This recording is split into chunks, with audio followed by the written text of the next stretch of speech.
రణవీర్ ఇప్పుడు ఆత్మ మరుగుజ్జుగా మారిపోయింది. ఇప్పుడు ఆ చిలుకలో ఈ ఆత్మని బంధించబోతున్నాను అని చెంబ మంత్రాలని చదువుతూ ఉంటుంది.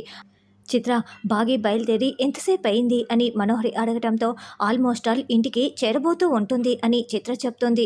మై గాడ్, నువ్వు అది బయలుదేరిన వెంటనే చెప్పాలి కదా, ఇంత లేటుగానా చెప్పేది అని మనోహరి అంటుంది. అంటే ఒక కస్టమర్ వచ్చారు మనోహరి, నేను అతనితో మాట్లాడి నేను నీకు ఇప్పుడు ఫోన్ చేస్తున్నాను, లేట్ అయింది అని చిత్ర చెప్తుంది. సరేలే, ఇప్పటికైనా ఫోన్ చేశావు అని పరిగెత్తుకుంటూ చెంబ దగ్గరికి వచ్చి, చెంబ, రణ్వీర్ మీరిద్దరూ వెంటనే ఇక్కడి నుంచి వెళ్ళిపోండి. బాగి ఇంటికి వచ్చేస్తుంది. మిమ్మల్ని కనుక ఇక్కడ ఇలా చూసిందంటే అమర్కి చెప్తుంది.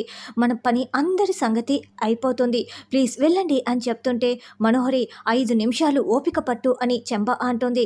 అవును, కాసేపట్లో పని పూర్తవుతుంది కదా, ఏంటి మనోహరి ఇప్పుడు వెళ్ళమని చెప్తున్నావు, చెంబ నువ్వు కానివ్వు అని రణవీర్ అంటాడు. లేదు, తను వచ్చేస్తుంది, చాలా పెద్ద ప్రాబ్లం అవుతుంది, అవకాశాలు మరెన్నోసార్లు వస్తాయి, మనం దొరికిపోయామంటే అందరికీ శిక్ష పడుతుంది, ప్లీజ్ నేను చెప్పేది విను అని మనోహరి బతిమలాడుతూ ఉంటుంది. లేదు, 5 నిమిషాలు ఆగు అని చెంబ అరుస్తూ మంత్రాల్ని చదువుతూ ఉంటే అప్పుడే ఆటోలో బాగి దిగుతూ ఉంటుంది. హారన్ సౌండ్ విని అదిగో వచ్చేసింది అని మనోహరి చెప్పడంతో అవును వచ్చేసింది, పద చెంబ పద అని రణవీర్ కూడా అంటాడు. అలా చెంబ, రణవీర్, లాయర్ ముగ్గురు కూడా చెట్టు చాటున దాక్కుని ఉంటే మనోహరి లోపలికి పరుగులు పెట్టి చేతికి కట్టిన నల్లదారాన్ని తీసి విసిరి కొట్టేసి బుక్ చదువుతున్నట్లు సోఫాలో కూర్చొని ఉంటుంది. బాగి గార్డెన్లోకి వచ్చి చూసుకుంటూ ఉంటే అప్పుడే అమర్ రాథోడ్ కూడా అక్కడికి వస్తారు. బాగి, నువ్వేంటిలా మాల్ నుండి అప్పుడే వచ్చేసావే అని అడగటంతో అంటే ఇంటి దగ్గర ఏదో జరుగుతోందని నాకు మనసుకి ఆందోళన అనిపించిందండి, అందుకే వచ్చాను అని బాగి అంటే నాకు కూడా అలాగే అనిపించింది బాగి, అందుకే నేను కూడా వచ్చాను, అంతేకాకుండా అంజుకి కూడా అలాగే అనిపించింది, నాకు ఫోన్ చేసి చెప్పింది అని అమర్ అంటాడు. అమర్, బాగి గార్డెన్లో చుట్టూ గమనించుకుంటూ ఉంటారు. రణ్వీర్ వాళ్ళు వీళ్ళకి కనపడించకుండా చెట్టు చాటున దాక్కుని ఉంటారు. బాలిక, ఇప్పటికైనా మించిపోయింది లేదు, రమ్ము మాతో యమలోకానికి రమ్ము అని మిస్టర్ గుప్తా అడుగుతూ ఉంటే లేదు, నేను రాను కాక రాను అని మరుగుజ్జుగా ఉన్న ఆరు ఆత్మ చెప్తూ ఉంటుంది. అలా బాగి, అమర్ లోపలికి వెళ్ళగానే ఏంటి అమర్, బాగి అప్పుడే వచ్చేశారు, బాగి ఏంటి మాల్ నుండి అప్పుడే వచ్చేసావా అని మనోహరి ప్రశ్నిస్తూ ఉంటుంది. నువ్వేంటి మనోహరి, మాల్కి వెళ్తానని చెప్పావు కదా, వెళ్ళలేదేంటి అని అమర్ అంటాడు. అంటే కాసేపు ఉండి వెళ్దామని బుక్ చదువుకుంటున్నాను అని మనోహరి అంటుంది. ఏమైంది అమర్, ఎందుకు మీరు ఇలా వచ్చేశారు అని మనోహరి ప్రశ్నిస్తూ ఉంటుంది. రాథోడ్, పిల్లల్ని స్కూల్ నుంచి ఇంటికి తీసుకొచ్చేసేయ్ అని అమర్ అంటాడు. మరుగుజ్జుగా మారిన ఆరు ఆత్మతో ఇక మిస్టర్ గుప్తా పక్కనే కూర్చొని చింతిస్తూ ఉంటారు. మిస్టర్ గుప్తా, ఏదో ఒకటి చేసి నన్ను మామూలు స్థితికి తీసుకురండి ప్లీజ్, ఈ ఒక్కసారికి నాకు సహాయం చేయండి అని ఆరు వేడుకుంటూ ఉంటుంది. అప్పుడే యమధర్మరాజు చిత్రగుప్త అని ఆకాశంలో ప్రత్యక్షమైపోయి అరుస్తూ ఉంటాడు. చెప్పండి ప్రభు అని అని అనడంతో ఏమిటి, ఆ బాలికని యమపురికి తీసుకువస్తావా, లేదంటే నువ్వు ఆ బాలికతో ముచ్చట్లు పెట్టుకుంటూ నాతో శిక్ష అనుభవిస్తావా అని యమధర్మరాజు అరుస్తూ ఉంటారు. నేను ఈ బాలికతో పలుమార్లు మాట్లాడి ఒప్పించాలని చూచాను ప్రభు, కానీ ఈ బాలిక ఒప్పుకొంటలేదు అని చిత్రగుప్తుడు చెప్తారు. చూడు, నువ్వు యమపురికి తీసుకువచ్చావా సరే, లేకపోతే మాతో శిక్ష అనుభవించక తప్పదు, కాబట్టి ఆ బాలికని ఒప్పించి తీసుకురమ్ము అని యమధర్మరాజు చెప్తూ ఉంటే రాజుగారు ప్లీజ్ నాతో మాట్లాడండి, ఈ ఒక్కసారికి నన్ను క్షమించేసేయండి, నేనిక్కడ ఉండడం ఎంత ముఖ్యమో మీకు కూడా తెలుసు కదా, ప్లీజ్ రాజుగారు నన్ను మామూలు స్థితికి తెచ్చేయండి అని ఆరు వేడుకుంటున్నా కూడా యమధర్మరాజు పట్టించుకోకుండా యమపురికి తీసుకురమ్ము అంటూ మాయమైపోతాడు. చూచితివి కదా బాలిక, మా యమధర్మరాజుల ప్రభువులు ఎంత కోపంగా ఉన్నారో, నా మాట విని మాతో రమ్ము అని చిత్రగుప్తుడు చెప్తున్నా కూడా లేదు మిస్టర్ గుప్తా, మీరు నాకు సహాయం చేయండి ప్లీజ్ అని ఆరు వేడుకుంటూ ఉంటుంది. నేను సహాయం చేయాలనుకున్నా కూడా మా ప్రభువుల వారు చేయకూడదని చెప్పి వెళ్ళారు కదా, ఇక నీ కర్మ బాలిక అని ఆ చెంబా చేతిలో నీకు ముందు ముందు చాలా ప్రమాదాలు వస్తాయని ఎంత చెప్తున్నా కూడా ఆరు రాననే చెప్తూ మొండికేస్తూ ఉంటుంది. మనోహరి తన గదిలో ఫోన్ మాట్లాడుతూ ఉంటే ఏం చేసావు మనో చెప్పు అంటూ బాగి అక్కడికి వస్తుంది.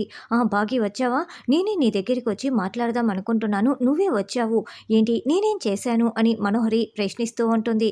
మమ్మల్ని అందరినీ కూడా ఇంట్లో నుండి బయటికి పంపించేసి నువ్వు ఏం చేశావో చెప్పు మనో, నాకు బాగా అర్థమైంది, నువ్వు ఏదో కుట్ర చేయటానికే మమ్మల్ని అందరినీ కూడా బయటికి పంపించావు, మళ్ళీ కవరింగులు చేసుకోవటానికి ప్రయత్నిస్తున్నావు, ఏం చేశావో చెప్తావా లేదా అని బాగి అడుగుతూ ఉంటే చూడు, నేనేం నేనేం చేయలేదు. మీరు ఇంటి నుండి బయటికి వెళ్ళినప్పుడు ఇల్లు ఎలా ఉందో ఇప్పుడు కూడా అలాగే ఉంది కదా! ఏమైనా మార్పు ఉందా? ఎందుకు బాగి ఇలా అడుగుతున్నావు అని మనోహరి అంటుంది. నువ్వు చాలా తెలివిగా మాట్లాడుతున్నానని అనుకుంటున్నావు. నువ్వు ఖచ్చితంగా ఏదో కుట్ర చేసే ఉంటావు. అదేంటన్నది చెప్తావా లేదా అని బాగి ప్రశ్నిస్తూ ఉంటుంది. చూడు, నేనేం మాట్లాడినా, ఏం చేసినా చాలా తెలివిగానే చేస్తాను. నన్ను పట్టుకోవటం అస్సలు ఎవ్వరి తరం కాదు అని మనోహరి అంటుంది. నువ్వు చేసిన కుట్రలన్నీ ఆయన ముందు బయట పెడతాను. సరస్వతి వార్డెన్ నాకు ఏం చెప్పాలనుకుంటుందో అది కూడా నేను తెలుసుకొని ఆయన చేత నిన్ను మెడపెట్టి బయటికి గెంటిస్తాను, చూస్తూ ఉండు అని బాగి వార్నింగ్ ఇస్తుంది. ఏంటి, నేను చేసిన ఏ విషయము కూడా నువ్వు అమర్ ముందు బయట పెట్టలేవు. ఇన్ఫ్యాక్ట్ నువ్వే కాదు, వేరెవ్వరూ కూడా అది బయట పెట్టలేరు. ఏంటి, నాతోనే ఛాలెంజ్ చేస్తున్నావా? నీకు చేతనైంది చేసుకో చూద్దాం అని మనోహరి కూడా ఛాలెంజ్ చేస్తుంది. ఇలాగే అనుకుంటూ ఉండు మను. ఏదో ఒక రోజు నీ కుట్రలన్నీ నేనే ఆయన ముందు ఖచ్చితంగా బయట పెట్టే తీరుతాను. ఆ రోజు నేను చెప్పిన మాటలు నీకు గుర్తుకు వస్తాయి, చూస్తూ ఉండు అని బాగి వార్నింగ్ ఇస్తుంది. సరే, నువ్వు పెట్టినప్పటి సంగతి కదా, అది నీకు ఛాన్సే రాదు అని నేను చెప్పాను. ఇప్పటికైతే నువ్వు ఇక్కడి నుంచి వెళ్ళు ముందు అని మనోహరి చెప్తుంది. దాంతో బాగి వెళ్ళిపోతుంది. బాగి వెళ్ళగానే రణ్వీర్ దగ్గర నుండి మనోహర్కి ఫోన్ కాల్ వస్తుంది. వాళ్ళు మళ్ళీ బయటికి వెళ్ళారా, చెంబా వచ్చి ఆత్మను బంధించి తీసుకువెళ్తుంది అని రణ్వీర్ చెప్పడంతో, లేదు లేదు, ఇప్పుడు అస్సలు సమయం లేదు, వాళ్ళు ఇంట్లోనే ఉన్నారు, మీరు వస్తే దొరికిపోతారు అని మనోహరి చెప్తుంది. ఒక్క అరగంట సమయం చాలు మనోహరి, ఏదో ఒకటి చేసి వాళ్ళని బయటికి పంపించు అని చెంబా రణ్వీర్ చెప్తుంటే, ఒక్క నిమిషం కూడా సమయం లేదు. ఎందుకంటే ఆ బాగీకి ముందే డౌట్ వచ్చేసింది. ఒళ్ళంతా సీసీ కెమెరాలు పెట్టుకొని గమనించుకుంటూ ఉంది. నేనేదో మేనేజ్ చేసి పంపించేశాను, మళ్ళీ సమయం చూసుకొని బంధించటానికి రా, నేను చెప్పినప్పుడు రా అని మనోహరి అంటుంది. ఎక్కువ సమయం లేదు మనోహరి, సమయం పెరిగే కొద్దీ ఆ ఆత్మ తప్పించుకోవటానికి ప్రయత్నిస్తూ ఉంటుంది, త్వరగా ఫోన్ చేయి అని చెంబా ఫోన్ పెట్టేస్తుంది. తర్వాత అమర్, బాగి ఇద్దరు హాల్లో ఉంటే అప్పుడే పిల్లలు ఇంటికి వచ్చేస్తారు. డాడ్ డాడ్ నీకేమీ కాలేదు కదా అని అంజు పరిగెత్తుకుంటూ అమర్ని హక్ చేసుకొని అడుగుతూ ఉంటుంది. నాకేం కాలేదు అంజు అని అమర్ చెప్తూ ఉంటాడు. మిస్ అమ్మ, నువ్వు కూడా బాగున్నావు కదా, నీకు కూడా ఏమీ కాలేదు కదా అని అంజు అడుగుతూ ఉంటుంది. ఏమైంది అంజు అని బాగి అమర్ అడుగుతూ ఉంటే, ఏమో డాడ్, స్కూల్లో కూడా గంట గంటకు మా దగ్గరికి వచ్చి మాకేమైనా అయిందేమోనని అంజు చాలా కంగారు పడింది అని పిల్లలు చెప్తుంటే, అవును సార్, కారులో కూడా అంజు పాప చాలా కంగారు పడిపోయింది అని రాథోర్ చెప్తాడు.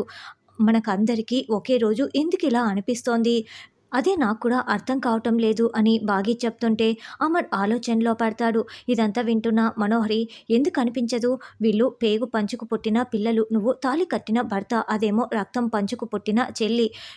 ఉప్పు తిన్న విశ్వాసం రాతోడిది, అందుకే మీ మనుషులకి తెలిసింది, కానీ అది ఆరుకి జరిగిందన్న విషయం మీరు ఎవ్వరూ కూడా ఊహించలేరు అని మనోహరి అనుకుంటూ చాలా సంతోషపడుతూ ఉంటుంది.